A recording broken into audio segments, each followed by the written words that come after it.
Assalamualaikum warahmatullahi wabarakatuh. Alhamdulillah rabbil alamin. Hamdan katsiran thayyiban mubarakan fihi. Asyhadu an la ilaha illallah wahdahu la syarika lah. Wa asyhadu anna Muhammadan 'abduhu wa rasuluhul karim. Allahumma shalli wa sallim ala nabiyyina wa sayyidina Muhammadin wa ala alihi wa ashabihi ajma'in. Amma ba'd. Rabbi shrah li sadri wa yassir li amri wahlul 'uqdatam min lisani yafqahu qawli. Segala puji bagi Allah, kemudian salawat dan salam kepada Rasulullah, pada keluarga dan seluruh sahabat-sahabatnya. Bapak Ibu jemaah salat subuh yang Allah muliakan, insyaallah kita akan bersama setengah jam ke depan. Kita akan lanjutkan pembahasan melalui kitab At-Targhib wa Tarhib. Pertemuan kita yang terakhir kita sudah membahas tentang ancaman bagi seseorang yang berdiri menjadi imam dalam keadaan dibenci oleh kaumnya, dibenci oleh makmumnya. Dan benci ini adalah benci karena imam itu ahli maksiat, maka makruh menjadi imam orang yang kebiasaan dalam maksiat dan itu diketahui oleh makmumnya, makruh. Kalau Imam Hambali, mazhab Hambali mengatakan haram, tidak sah salatnya. Syafi'i, Maliki dan Hanafi masih mengatakan sah salatnya, namun salat yang dipimpin olehnya tidak disukai Allah Subhanahu wa taala. Jadi supirnya supir maksiat. Baik, kita lanjut bab berikutnya, yaitu tentang at-targhib fi as-saff al-awwal wa ma jaa fi taswiyati as-sufuf wa at-turas fiha wa fadlu mayaminiha. Ini membicarakan tentang anjuran untuk merapikan saf, lalu berada di saf awal, meluruskannya, dan lebih utama berada di sebelah kanan di bahagian saf tersebut. Ada banyak hadis yang menyebutkan tentang kemuliaan orang-orang yang menjaga saf dalam salat. Perkara-perkara yang kita fikir remeh ternyata berharga di hadapan Allah Subhanahu wa taala. Sampai hari ini orang-orang di luar Islam salut, kagum terhadap salah satu keajaiban dalam ibadah orang Islam, yaitu begitu tertibnya, begitu rapinya setiap 5 waktu tanpa harus dikomandoi. Dan ini tidak bisa dilakukan dalam agama lain. Jadi orang datang dengan jumlah ratusan bahkan ribuan dalam momen-momen tertentu, langsung berdiri di dalam garis dengan rapi, dan itu menakjubkan. Beribadah dengan tertib setiap waktu menakjubkan bagi orang-orang yang mau berfikir. Jawablah ke Allah Subhanahu wa taala. dari Abi Hurairah radhiyallahu anhu anna Rasulullah sallallahu alaihi wasallam qala law ya'lamu an-nas ma fi an-nida' was-saff al-awwal. Kata Rasulullah, seandainya seseorang tahu kelebihan pada azan dan saf pertama, summa lam yajidu, seandainya mereka tidak mendapatkan kesempatan untuk melakukan azan atau tidak mendapatkan kesempatan berada di saf pertama, illa ayyastahimmu alaihi lastahammu, pasti mereka berebut, dan kalau mereka tidak dapat maka mereka akan mengundi sesama mereka. Jadi bahasa Nabi ini, Nabi ingin mengatakan sebuah rahasia yang Nabi tahu dari Allah, bahwa begitu besarnya pahala orang-orang yang mengumandangkan azan dan orang-orang yang berada di saf pertama. Namun karena terlalu besarnya pahala, sehingga bahasa Nabi, seandainya mereka tahu seperti aku tahu, seandainya orang-orang tahu seperti aku diberitahu, kalau seandainya mereka tidak dapat kesempatan berazan dan berdiri di saf pertama, mereka pasti mengundi. Jadi pasti melakukan undian agar mendapatkannya. Undian adalah salah satu pilihan terakhir yang ada campur tangan Allah di dalamnya, agar kita tidak terus-terusan mendapatkan orang yang sama. Jadi maksud Rasulullah, hari ini orang tertentu berada di saf pertama, maka akan diundi untuk keesokan harinya orang itu tidak lagi berada di saf pertama, tapi orang-orang yang belum masuk ke saf pertama akan mendapatkan giliran. Terus hari besoknya mereka undi lagi, dan tidak dimasukkan orang-orang yang sudah pernah berada di saf pertama. Jadi yang dapat saf berikutnya, yang dapat saf pertama berikutnya adalah orang-orang yang belum mendapatkan jatah.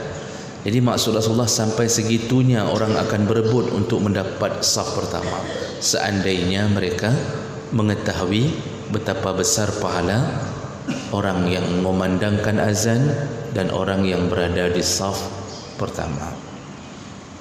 Jadi ini kelebihan pertama tentang dua amalan ini.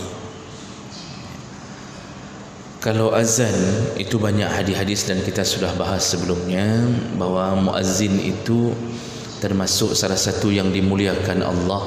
Sampai di akhirat mereka dipanjangkan lehernya untuk memberi tanda kebanggaan bahwa inilah hamba Allah yang memanggil-manggil orang untuk menuju ke rumah Allah. Jadi Allah panjangkan leher para muazzin di akhirat. Allah ingin memberitahu, ini hambaku yang dulu menyibukkan dirinya untuk memanggil-manggil orang, inilah hambaku. Jadi ada kemuliaan para muazzin selama dia tidak melakukan dosa besar. Karena muazzin itu selayaknya yang menjadi muazzin juga orang-orang yang paling bagus akhlaknya, baik kepada Allah maupun kepada sesama manusia. Makruh menjadi muazzin orang yang ahli maksiat, makruh. Jangan izinkan orang-orang yang terbiasa bermaksiat untuk menjadi muazzin walaupun suaranya bagus. Bagaimana dia bisa menjadi muazzin, memanggil orang untuk menuju ke rumah Allah, dia sendiri kalau bukan jadual muazzin dia tidak salat. Tapi ketika jadual dia panggil orang untuk salat. Dia sendiri kalau bukan jadualnya dia enggak salat. Kan ada kita dapatkan model begitu. Jadi hanya mengandalkan suara. Jangan izinkan panitia masjid, jangan pilih muazzin yang tidak salat.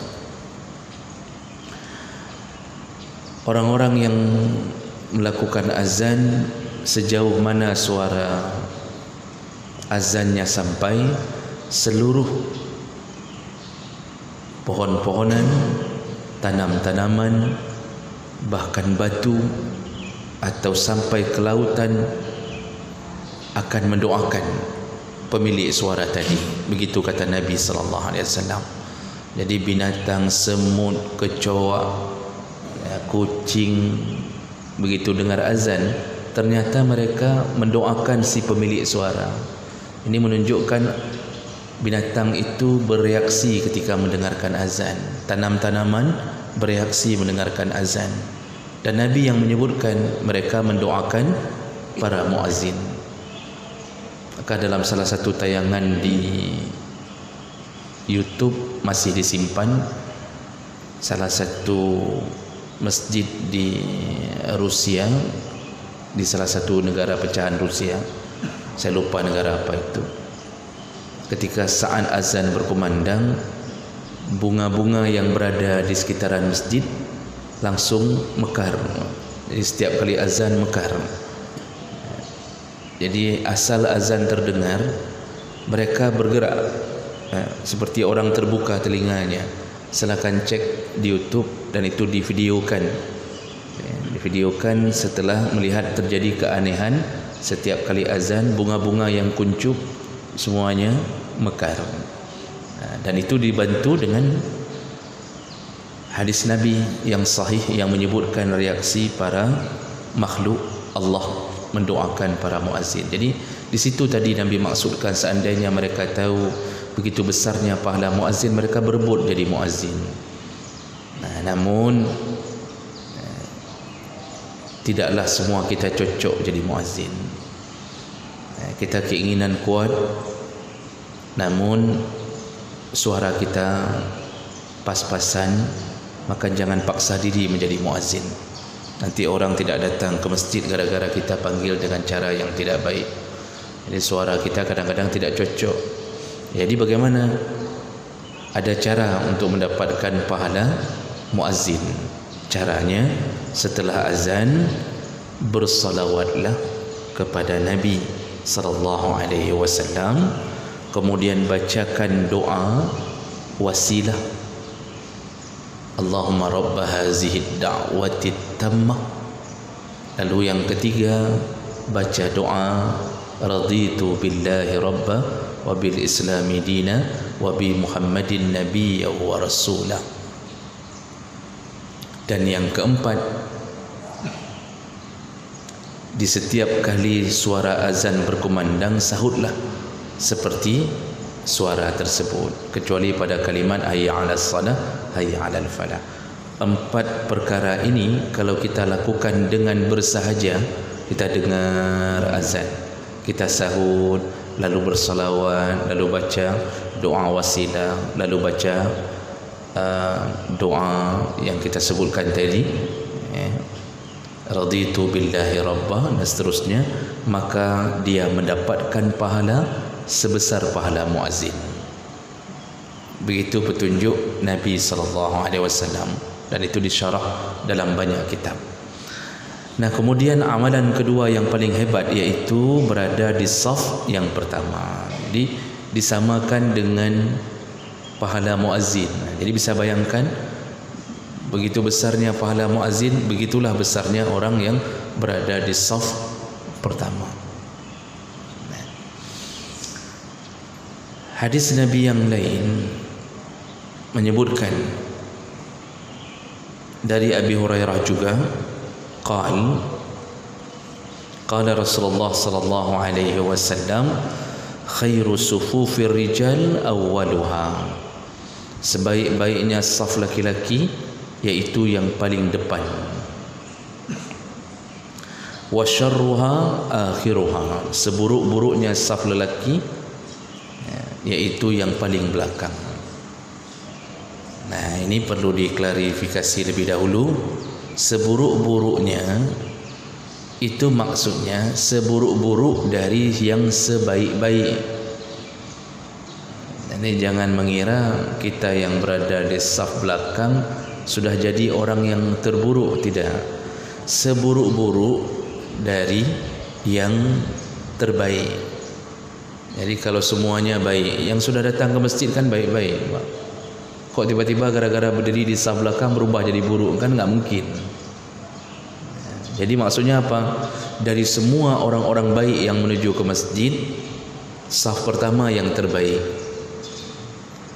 Dari yang terbaik-terbaik ini, yang sedikit kurang, artinya sedikit kurang bukan berkurang keutamaan dia datang ke masjid, pahalanya tidak sehebat yang berada di saf pertama. Ya, siapa dia? Yaitu yang berada saf paling belakang. Nah, ini menunjukkan betapa besarnya kemuliaan orang yang berada di saf pertama. Makanya ketika kita datang ke masjid, kalau bisa hadir lebih awal, maka pilihlah langsung saf pertama. Ketika hari Jumat, orang yang diampunkan dosa langsung di hari Jumat datang ke masjid, duduk di saf pertama, paling dekat dengan imam, mendengarkan khutbah, pulang Jumat diampunkan dosa-dosanya. Kadang-kadang kita aneh, hari Jumat datang paling pertama, duduk di saf paling terakhir. Datang pertama tu belum ada orang di saf pertama, kita pilih dinding paling terakhir. Ada yang mencari tamih. Aneh, padahal seharusnya dia menuju ke depan. Walaupun dia tertidur di depan, maka dia dapatkan pahala. Namun dalam mazhab Syafi'i, orang yang tertidur di hari Jumat, kalau sempat hilang akalnya, ciri-cirinya terjatuh dalam duduknya, enggak bisa duduk tetap lagi. Ya, tiba-tiba langsung terjatuh, artinya dia enggak bisa mengontrol diri lagi, maka batallah wudunya. Jadi harus berwudu ulang, tapi dia dapat pahala berada di saf pertama. Ya, apalagi mendengarkan khutbah dengan baik. Nah, kalau seandainya kita tidak bisa berada di saf pertama, maka berusahalah berada di saf berikutnya. Jadi jangan pilih dulu yang belakang. Nah, itu yang belakang itu bagi yang terlambat, yang masbuk. Nah, itu jatahnya di belakang. Tapi yang duluan-duluan, yang dekat-dekat dengan masjid, selalulah isi yang pertama. Lalu Rasulullah menyambung, wa khairu sufufin nisa akhiruha wa syarruha awwaluha. Sebaliknya dengan perempuan itu sebaik-baiknya saf yang paling belakang dan seburuk-buruknya saf yang paling depan. Hadis riwayat Muslim dengan derajat yang sahih. Jadi safnya perempuan yang paling bagus itu yang paling jauh dengan laki-laki. Yang paling buruk yang paling dekat dengan laki-laki. Itu apabila tidak dihalangi oleh pembatas satir. Ya, seperti kain ini. Tapi kalau sudah ada kain itu, maka tidak mengapa seorang perempuan berada di saf pertama, karena sudah terbatasi dengan pembatas tadi. Nah, jadi itu cerita tadi itu. Rasulullah ingin mengatakan terburuk saf perempuan paling depan, sama, bukan bermakna perempuan itu buruk, tapi di antara yang terbaik, ini yang paling terburuk di antara yang terbaik. Jadi kalau di lokal inti kita ranking 20, tapi lokal inti dalam kelas tu kita berada di lokal inti, tapi kita ranking 20, enggak dapat ranking 1. Nah, itu contoh kira-kira. Tapi kalau diuji ke lokal-lokal lain, kita tetap paling baik, kan? Kenapa Rasulullah mengatakan saf perempuan paling depan yang paling buruk kalau tidak ada pembatas? Karena kedekatannya dengan saf laki-laki. Jadi bisa menimbulkan fitnah, membuat tidak khusyuk, Nah, itu yang menyebabkannya. Maka yang paling belakang itu yang paling baik. Tapi kalau sudah ada pembatas seperti ini tidak mengapa. Memilih saf pertama tidak mengapa. Nah, anak-anak laki-laki itu memang safnya itu diletakkan di belakang orang dewasa, kecuali kita yakin dia sudah benar solatnya. Tapi kita bagaimana meyakini benar solatnya anak-anak? Mungkin solatnya bagus tapi taharahnya tidak bagus. Ini perlu hati-hati, Pak. Anak-anak itu ada yang solatnya bagus, tapi kita tidak tahu dia kencing tadi faham tidak cara bersuci. Anak-anak yang namanya buang air kecil kadang-kadang disemprot terus, Pak. Tidak peduli itu mau kecipratan kembali atau bahkan tidak faham adab cara bersuci, ya dia tidak keluarkan sampai tetesan yang terakhir. Nah, itu perlu diperhatikan juga. Tapi kalau semua sudah bagus, walaupun belum baligh, tidak mengapa dia berada dalam saf. Walaupun belum baligh. Saya ingin mengingatkan kembali, baligh itu syarat wajib salat, bukan syarat sah salat. Baligh syarat wajib salat. Artinya kapan baligh wajib salat, bukan syarat sah salat. Silakan buka kitab, tidak pernah ditulis syarat sah salat baligh.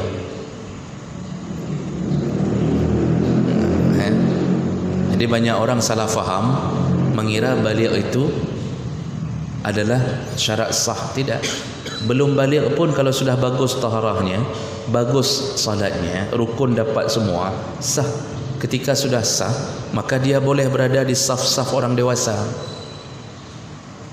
Enggak perlu kita usir, Pak. Misal ada di antara kita bawa anaknya kelas 5 SD, ya, itu boleh ditaruh dalam saf orang dewasa. Syaratnya orang tuanya memastikan anak ini sudah bagus taharahnya, sudah bagus salatnya. Oh, lalu kita mengatakan kan belum baligh. Baligh bukan syarat sah, baligh syarat wajib salat.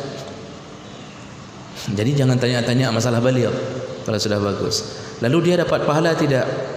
Dapat, namun tidak bisa dicatat di atas namanya, karena catatan amal baru berlaku ketika baligh.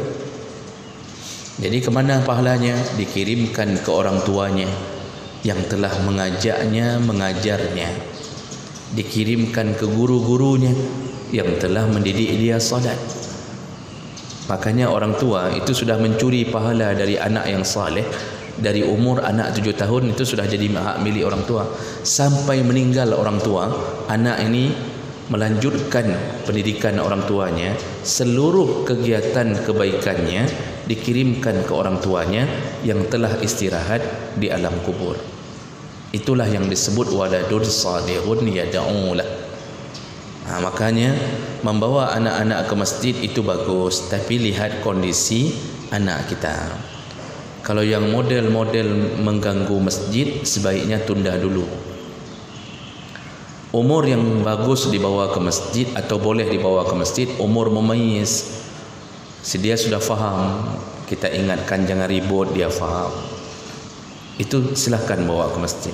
Tapi model anak-anak cek kupren, Pak, yang kita ingatkan, makin makin bertuh mesin. Dia lari sana, lari sini, ribut buat. Itu jangan bawa dulu, Pak. Biar saja dia bersama ibunya. Misal umur baru 5 tahun, tapi anaknya tipe pengganggu. Kalau enggak ganggu enggak apa-apa. Kasih duduk di tiang, bapak ikat tangannya ke tiang, lalu dia duduk terbiar-biar begitu. Nah, itu tidak mengapa, bawa aja ke masjid. Nah, setelah itu bawa ke psikiater untuk diperiksa.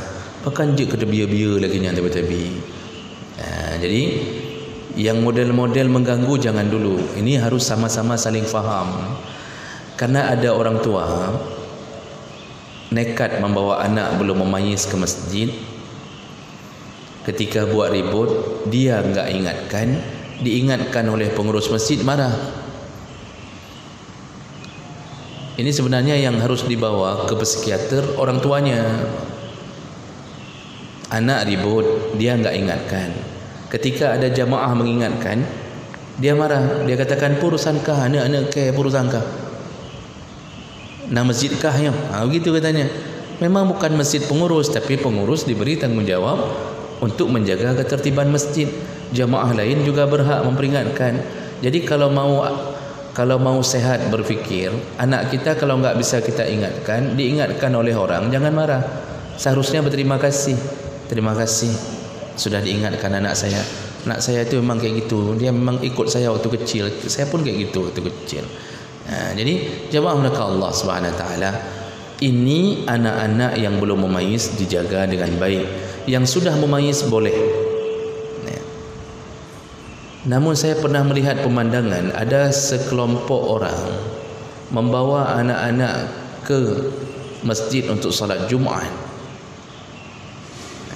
Lalu dia ini dibawa anak-anak rombongan, Pak. Rombongan dari satu lembaga lah. Di masjid dia atur anak-anaknya ini semua di saf pertama. Pengurus masjid mau ingatkan, tidak enak buat ribut di hari Jumaat. Tapi saya heran, orang ini dari mana dapat ilmu? Anak-anak disuruh ke depan. Jadi anak-anak diatur ke depan semuanya. Nanti Bapak akan dapatkan pemandangan ini sekali-sekali di masjid-masjid tertentu, dibawa oleh rombongan tertentu. Itu pengurus masjid harus tegas.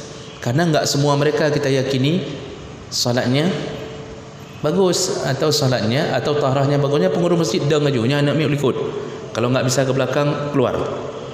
Misal yang bawanya melawan, ini kami yang begini, kami tahu enggak apa-apa. Betul, enggak apa-apa bagi yang sudah terjamin salatnya dan tahrahnya bagus. Kalau semua anak-anak diatur ke depan sehingga orang tua tidak dapat tempat, itu tidak benar. Karena bahasa Nabi, ar-rijal, yang depan itu adalah yang sudah dewasa, bukan anak-anak.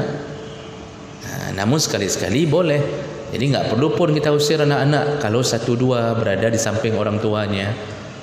Jadi Bapak Ibu yang Allah muliakan, ini perlu kita perhatikan tentang saf anak-anak kita. Yang terakhir, hadis yang terakhir 5 menit sebagai penyempurna pengetahuan kita. An Abi Umamah radhiyallahu anhu qala Rasulullah sallallahu alaihi wasallam, innallaha wa malaikatahu yusalluna 'ala as-saffil awwal. Kemuliaan orang yang berada di saf pertama, yaitu Allah dan malaikat yusallun. Yusallun ini bersalawat bahasa dasarnya, tapi bukan bermakna salawat seperti salawat kita kepada Nabi. Yusallun ini merahmati, memberkahi, menyayangi orang-orang yang berada di saf pertama. Jadi Nabi langsung tegaskan, Allah dan malaikat paling sayang sama orang yang berada di saf pertama. Qalu, lalu sahabat bertanya, ya Rasulullah, wa 'ala tsani, bagaimana kami yang berada di saf kedua ya Rasulullah? Qalu, Rasulullah menjawab, innallaha wa malaikatahu yusalluna 'ala as-saffil awwal. Kembali dijawab oleh Nabi, Allah dan malaikat menyayangi, merahmati orang yang berada di saf pertama. Ditanya saf kedua, jawaban Nabi tetap saf pertama. Ditanya lagi, ya Rasulullah wa 'ala tsani, ya Rasulullah, yang kami tanya orang yang berada di saf kedua bagaimana? Apakah tidak disayangi oleh Allah? Apa jawaban Nabi? Wa 'ala tsani, baru saf kedua. Jadi 2 kali Nabi sebutkan kemuliaan kasih sayang Allah dan malaikat pada saf pertama, baru kemudian untuk saf yang kedua. Wa qala Rasulullah, lalu Rasulullah berkata, sawu sufufakum. Jadi Rasulullah berkata, oleh karena itu, agar engkau mendapatkan rahmat Allah dan kasih sayangnya para malaikat, maka sawu sufufakum, saf rapikan, luruskan saf. wahazu baina manakibikum, ya, pundak dengan pundak dirapatkan, kata Rasulullah. Walinu fi aidi ikhwanikum, lalu berlemah lembutlah dengan orang-orang yang berada di sampingmu. Maksud lemah lembut, jangan kita salat ni udah rapat-rapat ni. Ni rapat. Jadi amanakib, kemudian lurus, rapi, rapat. Tapi Rasulullah memperingatkan, berlemah lembutlah dengan orang yang berada di kanan kiri. Maksud berlemah lembut, jangan kaku sekali. Jangan sampai orang kita keraskan anggota tubuh kita, orang samping tersakiti. Nanti waktu rukuk kita buka begini, waktu sujud juga buka begini. Jadi orang samping kadang enggak tahan lagi, dia buka lebih lebar lagi. Dia buka lebih lebar lagi.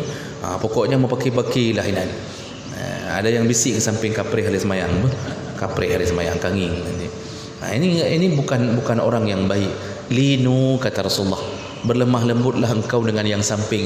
Jadi kalau sudah rapat, dia butuh tempat, kita pun berikan tempat untuknya. Itu ciri-ciri orang yang dirahmati. Jadi bukan apa urusanmu, ini saf saya, apa urusan kamu, bukan begitu. Wasuddu al-khilal, tutuplah celah-celah. Fa inna syaitan yadkhulu fi ma bainakum bimanzilatil khazaf. Tutup celah di antara kaki kalian. Maksudnya di antara kaki kita dengan kaki orang, itu tutup celah, ya, rapatkan. Kenapa? Jangan izinkan syaitan masuk di antara celah itu, karena syaitan masuk menyerupai seekor anak kambing hitam. Jadi disuruh rapatkan antara kaki kita dengan kaki orang, rapat. Rapat ini tidak bermakna harus lengket. Rapat tidak bermakna harus lengket. Ini dibahas panjang di sisi para ulama. Karena ada sebahagian yang mengatakan rapat itu harus melekat. Jadi melekat antara kaki yang orang dengan kaki kita lekat. Itu tidak dipaksakan sampai begitu. Nabi maksud menutup celah, dekatkan kaki, sekira-kira enggak bisa lewat seekor anak kambing hitam. Tak mesti warna hitam, tapi seekor anak kambing. Anak kambing itu kan sebesar mamak kucing. Nanturi mak kucing. Mamak kucing itu sebesar anak kambing. Jangan izinkan dia lewat. Jadi kalau seakan-akan dia lewat, dia enggak bisa lewat. Kira-kira begitulah. Jadi rapatnya itu dekat. Enggak mesti nempel. Kalau nempelnya sudah menjadi kebiasaan, itu okey, boleh. Artinya kita sudah sama-sama saling faham, tempel semuanya, enggak ada yang tersakiti, itu tidak mengapa. Tapi kalau di masjid-masjid umum kita kejar-kejar kaki orang untuk nempel sampai dia merasa tidak nyaman, karena ada orang enggak bisa khusyuk gara-gara kakinya nempel. Jadi merasa tidak nyaman ditempel itu terusan. Itu tidak disuruh juga sampai begitu. Jadi renggang sedikit enggak mengapa, yang penting dekat. Yang jangan suka-suka kita dalam saf. Jadi renggangnya sampai segini, berdiri enggak mau rapat, diingatkan pun susah. Orang udah dari samping sudah dicukihnya itu, dah rapat becut. Dia enggak mau. Nah, ini orang ini termasuk orang yang Allah cabut keberkahannya. Nanti hadis-hadis ke depan akan terdengarkan Nabi marah kalau ada yang merenggang-renggangkan saf dengan sengaja. Nah, jadi itu model salat, model saf yang terbaik. Dan catatan terakhir, tidak perlu mendahulukan orang untuk mendapatkan saf pertama. Jadi enggak perlu suruh-suruh orang silakan, enggak perlu, Pak. Ada kaedah fikih yang menyebutkan tentang mendahulukan orang lain dalam urusan agama, urusan ibadah makruh, wa fi ghairiha mahbub. Mendahulukan orang lain dalam urusan ibadah makruh. Selain ibadah sunnah. Jadi kita sudah datang duluan, lalu kita lihat ada orang yang terlambat karena mungkin jabatannya di dunia lebih terpandang, lalu kita bilang masuk Pak ke depan aja. Jangan, makruh. Kita yang harus ngejar ke depan. Jadi berebut-rebut untuk dapat ibadah, bukan mendorong-dorong orang untuk mendapatkan kesempatan, itu makruh.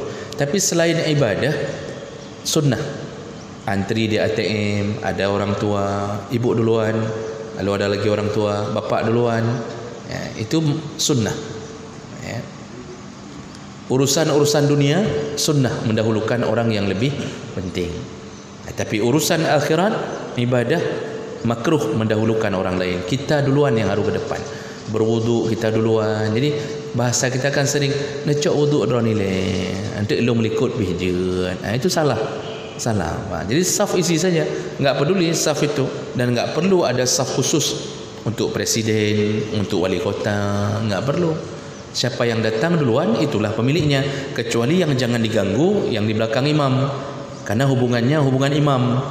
Di belakang imam itu seharusnya orang yang paling faham, naib imam, paling faham kalau terjadi sesuatu. Jadi jangan kita asal masuk langsung ke belakang imam. Kalau imam tiba-tiba batal, kita enggak faham apa-apa, kita menjadi orang yang tidak bisa menyelesaikan masalah. Jadi yang di belakang imam itu naib imam, orang-orang yang akan ganti imam, dan para muazzin. Jadi siapa yang azan, dia yang sunnah iqamah. Kasih tempat di belakang imam, jangan sampai enggak ada tempat. Habis iqamat dilihat penuh saf, akhirnya putar dia di belakang, dapat saf paling belakang. Besok enggak mau salat lagi dia. Jadi jangan sampai